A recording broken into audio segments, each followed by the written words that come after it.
शरणं गच्छामि धम्मं शरणं गच्छामि संघं प्रज्ञापारण के सूत्रों में जितनी भी प्रकार से चीजें हैं वो अपने स्वभाव से हैं। जो लोग कहते हैं कि चीजों का कोई स्वभाव नहीं है, सब अपने से है या स्वतंत्र है, तो ऐसा भी नहीं है। अगर कोई आपसे ऐसा कहता है तो शायद आपको बुरा लगेगा। अभी तक हम जो कुछ भी देखते आए हैं, अगर उसको नकारा जाएगा तो बुरा लगेगा ही, जबकि असलियत यह है कि जो भी चीजें हैं वो दूसरों के कारणों पर या दूसरों पर निर्भर होकर आई हैं, अस्तित्व में आई हैं। ऐसा समझने की कोशिश करनी चाहिए। कोई भी वस्तु स्वतंत्र नहीं है। जो रीति रिवाज है, नियम है, उसके सहारे ही हमारे आसपास की सारी वस्तुएं होती हैं, जबकि कोई वस्तु खुद पर निर्भर नहीं होती है। इसके बारे में बात करें कि क्लेश इत्यादि कैसा है, कहां से आता है, तो वो भी है। क्लेश में बहुत प्रकार के, जैसे आसक्ति, मोह, घृणा होती है। सारे के सारे क्लेश हमारी अज्ञानता के कारण आते हैं। इन्हें काटने की कोशिश करनी चाहिए और आसक्ति की हम बुराई को देखेंगे। जब आसक्ति की बुराइयों को समझना चाहेंगे तो पता लगेगा कि वो आत्मा का स्वभाव है। जब तक हम अनात्मा का भाव अपने अंदर नहीं पैदा करेंगे, जब तक आसक्ति को नहीं काट सकते। तो बात यह है, धर्म अनात्म यह है कि उन्हें समझने की कोशिश करनी चाहिए। तो रीति समर्पात की जो शून्यता है, उसे ठीक से नहीं समझने तक हमारे क्लेश लगातार बने रहेंगे। अगर इन सब को हम ठीक से नहीं समझेंगे, जो अनात्म है उसे ठीक से नहीं समझेंगे, तो हमारे अंदर एक तरीके का डर पैदा होगा। अनात्म क्या है, इसे अगर ठीक से समझ लेंगे तो हमारे भीतर एक खुशी का अनुभव होगा। अनात्म प्राप्त करने के लिए हमें अभ्यास करना चाहिए। सिर्फ विश्वास करते रहने से यह संभव नहीं है कि हमें अनात्म का ज्ञान प्राप्त हो जाए। इसके लिए अभ्यास करते रहना बहुत जरूरी है। बौद्ध चित्त, अनेकता आदि के लिए जानना बहुत जरूरी है और अच्छी बात है, मगर इससे बेहतर होगा कि शून्यता के दर्शन और उसके ज्ञान को समझें। इसीलिए कहते हैं कि भगवान बुद्ध की जो शिक्षाएं हैं वो बुद्धत्व प्राप्त कराने के लिए होती हैं। जो भी भगवान बुद्ध ने कहा कि उनकी शिक्षाएं काफी गंभीर हैं, सूक्ष्म हैं, काफी विचलित कर देने वाली होती हैं। कहा यह भी गया है कि इनको हम ठीक से नहीं समझेंगे तो ये विचलित कर देंगी, हालांकि इन्हें हम ठीक से समझेंगे तो विचलित नहीं करेंगी। जो बौद्ध धर्म में नए हैं, अगर वो चीजों को सीख चुके हैं तो विचलित नहीं होंगे। निरात्मा और धर्म निरात्म दोनों को ठीक से समझने की कोशिश करनी चाहिए। धर्म एक प्रकार का सागर है जिसमें बहुत कुछ है, एक प्रकार का जो हमारी विदित प्राप्त करने के लिए एक प्रकार का मार्ग है जिससे हम बुद्धत्व प्राप्त कर सकते हैं। जब तक हम अनात्म को नहीं जानेंगे, इसके ज्ञान को प्राप्त नहीं करेंगे, तब तक हम बुद्धत्व को प्राप्त नहीं कर सकते। इसलिए हमें ज्यादा से ज्यादा प्रयास करना चाहिए। सिर्फ विश्वास करने भर से हमें बुद्धत्व के ज्ञान की प्राप्ति नहीं होती है। यहां पर नागार्जुन की एक मूल माध्यमिक श्लोक की रचना है। इस श्लोक में कहा गया कि जिसका चित्त विशाल है, अर्थात जिनका चित्त उनके वश में है, वो भगवान बुद्ध हैं। इस वजह से उन्होंने सारे क्लेशों को नष्ट कर दिया। ऐसे भगवान बुद्ध को मैं नमन करता हूं, उन्हें प्रणाम करता हूं। भगवान बुद्ध ने पुण्य का समार्ग करते हुए बुद्ध होने या बुद्ध बनने के बाद जितने भी जीव और सत्य के लिए, हित के लिए काम आया, हमेशा काम करते रहे, उपदेश देते रहे। तो भगवान बुद्ध ने जो बुद्धत्व को प्राप्त किया तो स्वयं के लिए नहीं कि बुद्धत्व प्राप्त करने के लिए शांति से बैठ गए, बल्कि उन्होंने लोगों के हित के आजीवन अपने ज्ञान को बांटने का भी काम किया, जिससे लोगों का हित होता रहा। उनके मन में हमेशा यह था कि सिर्फ आशीर्वाद से भला नहीं हो सकता। उन्होंने अपनी इच्छाओं से लोगों का भला किया, अपनी शिक्षाओं से लोगों का भला किया, क्योंकि उन्हें पता था कि सिर्फ आशीर्वाद और पूजा पाठ से भला नहीं होने वाला। तो बुद्धत्व प्राप्त करने के लिए पुण्य का मार्ग इसकी जरूरत होती है। इसके बिना आप बुद्धत्व प्राप्त नहीं कर सकते। पारनिताओं, आध्यात्म आदि का अभ्यास किया जाता है। भगवान बुद्ध बनने से पहले भी पारमिताओं का अभ्यास किया गया और बुद्ध बने। उसमें कहा गया कि सभी सिद्धांतों को रोकने का मतलब है कि जो हमारे अंदर मिथ्या दृष्टि वाले सिद्धांत हैं उन्हें रोकना चाहिए। यानी जो हमें दुख देते हैं, परेशानियां देते हैं, उन्हें रोकने की आवश्यकता होती है। और इसके लिए हमें शून्यता को समझना चाहिए। हमें दूसरों के हितों का अभ्यास करना चाहिए। सारे सिद्धांतों को यहां रोकने का मतलब है कि सारे मिथ्या दृष्टि वाले सिद्धांतों को रोकना चाहिए। हमें अगर भगवान बुद्ध के मार्ग पर जाना है तो हमें भगवान बुद्ध के बताए मार्गों पर चलकर ही हम उसे पार कर सकते हैं।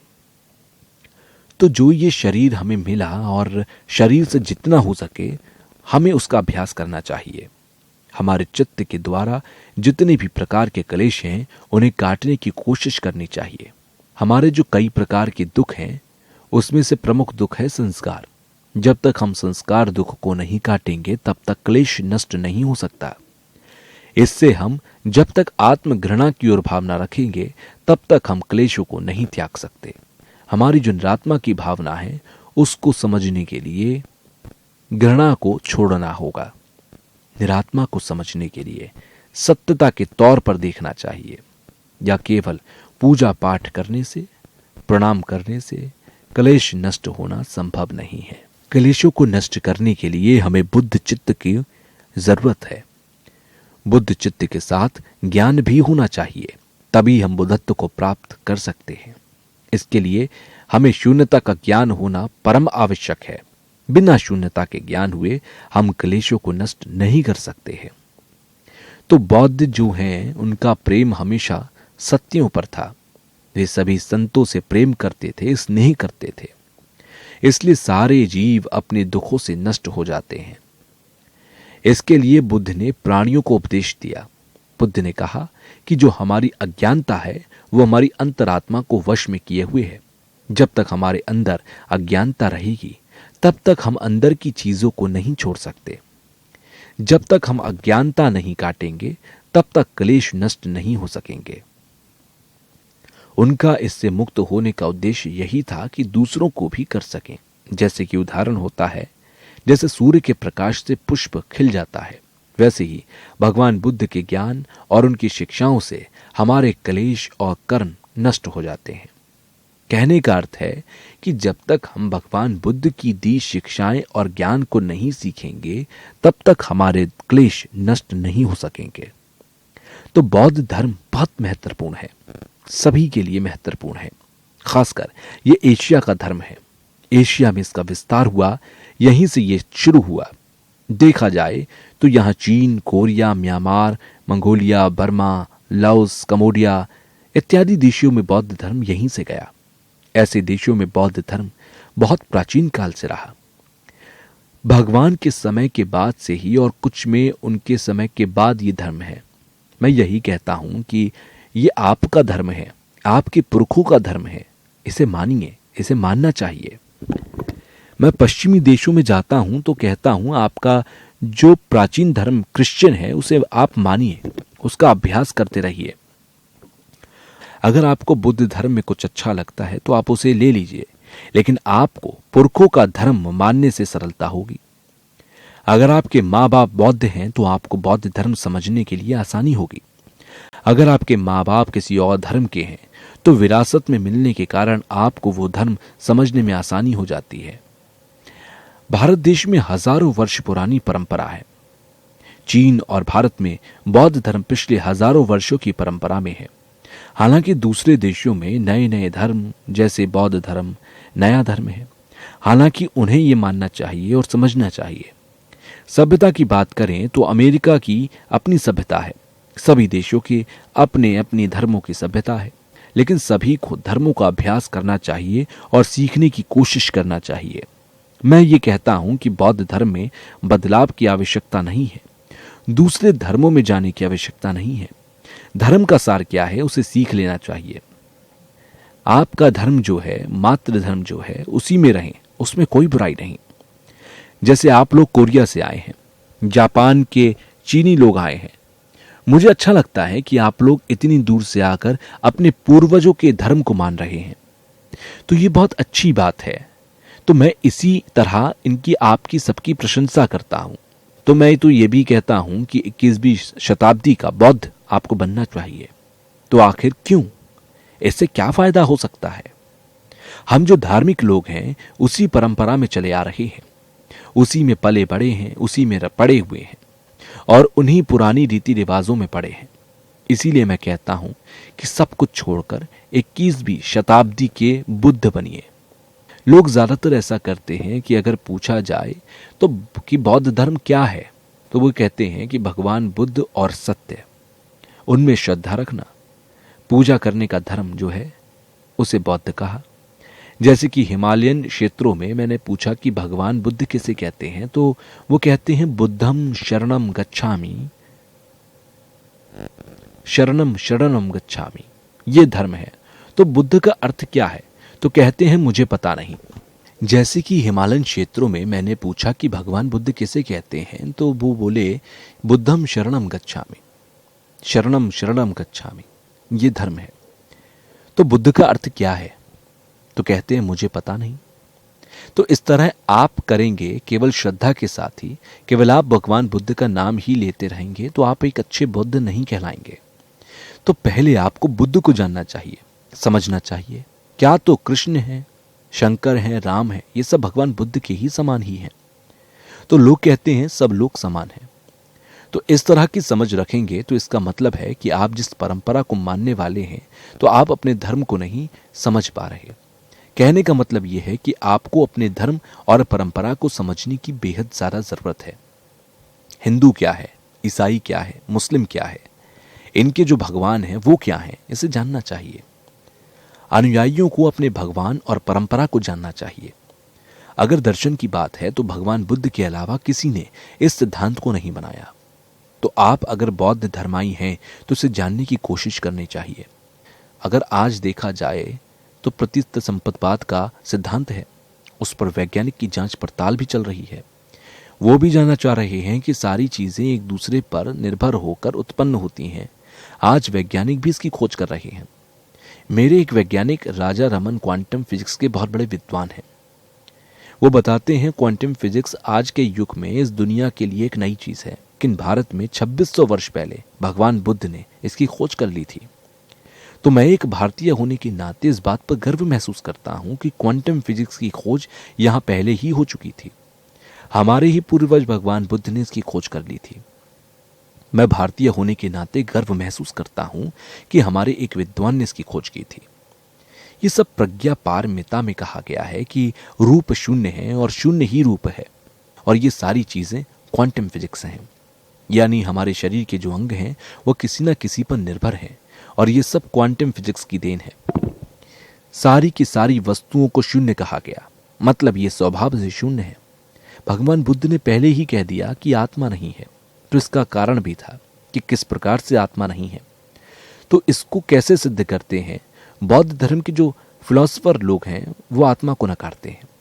तो इसकी विधि क्या है? प्रतीत समुद्रपात भगवान के सिद्धांत हैं और उसके जरिए नकारते हैं। वहीं विज्ञान भी आत्मा को नकारता है। बौद्ध होने के नाते अगर मैं कहूं तो अल्लाह है, जीसस है, ये सभी महत्वपूर्ण है, क्योंकि इनके जो अनुयायी हैं वो हजारों लाखों की संख्या में हैं, और सभी अनुयायियों को फायदा होता है, चाहे हिंदू हो, मुस्लिम हो, जैन हो, क्रिश्चियन हो। सभी को अपने अपने धर्म के कारण फायदा मिलने के कारण ही उन्हें महत्वपूर्ण मानते हैं। मेरे मित्रों में हिंदू, मुस्लिम या सभी धर्म के अच्छे अच्छे लोग हैं। वो हमेशा से लोगों को फायदा करते आ रहे हैं, इसलिए मैं मानता आ रहा हूं। कुछ लोग धर्मों के प्रति भड़काकर झगड़े करवाते हैं या झगड़े होते हैं, वो निम्न सोच के कारण होती है। मानो मुस्लिम धर्म का कोई लड़ता है तो धर्म नहीं बल्कि वो मुस्लिम शख्स खराब है। बौद्ध धर्म में भी झगड़े होते हैं, ये सिर्फ आपस की बुराई है। इसके लिए हमें कीर्ति समर्पात को समझना चाहिए। हम अगर बुद्धिस्ट होने के नाते सभी धर्मों को समझने की कोशिश करें और आदर करें, क्योंकि सभी धर्मों की अपनी विशेषता है। बौद्ध धर्म की तुलना अगर किसी से की जाए तो हो सकता है वो ज़्यादा सुंदर होंगे या नहीं भी होंगे, लेकिन ऐसा नहीं करना चाहिए, बल्कि उसकी अच्छाइयों को रखना चाहिए। जैसे कि किसी प्रोफेसर को जानना है तो उसकी शिक्षा को जानकर कि वो कैसे पढ़ा है, उसे जानकर पहचान कर जाना जा सकता है उसने क्या किया। हालांकि उसके शरीर, रूप, रंग से उसे नहीं पहचाना जा सकता। दूसरा, उसके व्यवहार, चाल चलन, तौर तरीकों से पहचाना जा सकता है कि वो अच्छे हैं या नहीं। बुद्ध ने कहा कि क्या अच्छा है उसे जानना चाहिए। केवल बुद्ध का रूप जानने से बौद्धिस्ट नहीं बन सकते।